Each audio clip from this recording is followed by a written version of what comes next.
Il sottopasso ciclopedonale completamente allagato, le strade ancora piene d'acqua, i terreni imbevuti. Questa è la fotografia a metà giornata per chi entra a Bella Venezia, quartiere a nord di Castelfranco, divenuto ostaggio della Venale.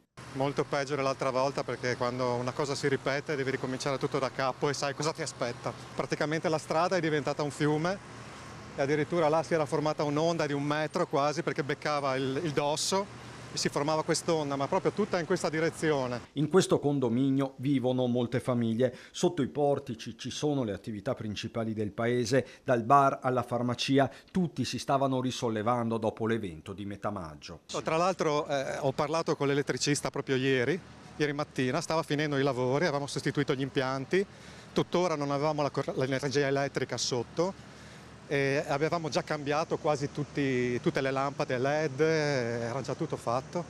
E avevamo tra l'altro tutti i garage aperti e molti avevano rimesso anche le cose dentro. E quindi adesso, tra l'altro, essendoci basculanti aperti, si è mescolato tutto. A liberare la propria attività dal fango c'è Pietro Torresin, titolare di una nuova attività di toilettatura che non si perde d'animo. Venerdì c'ho l'inaugurazione del negozio, c'avevo l'inaugurazione. Conto di farla lo stesso nonostante quello che è successo. L'acqua è arrivata a livello là, questo è un condominio, è arrivata assolutamente là e sotto abbiamo tutti i contatori, quindi da ieri sera siamo tutti senza corrente, senza energia elettrica e aspettiamo.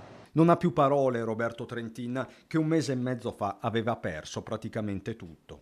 C'è poco da dire, sinceramente c'è poco da dire, non so di chi possa essere la colpa, non voglio dare giudizi o cosa, però è inutile andare avanti a dire sì, fate i lavori, esibite le fatture, fate questo, fate quello. I soldi bisogna tirarli fuori, sono tanti, una volta ti può mettere in ginocchio, la seconda volta non so neanche cosa dire, ecco, sinceramente. Il maltempo ha battuto anche in altri comuni, da Riese a Resana, passando per Castello di Godego e Asolo. Diversi gli interventi per rami e alberi caduti, ma è stato la Venale il problema principale.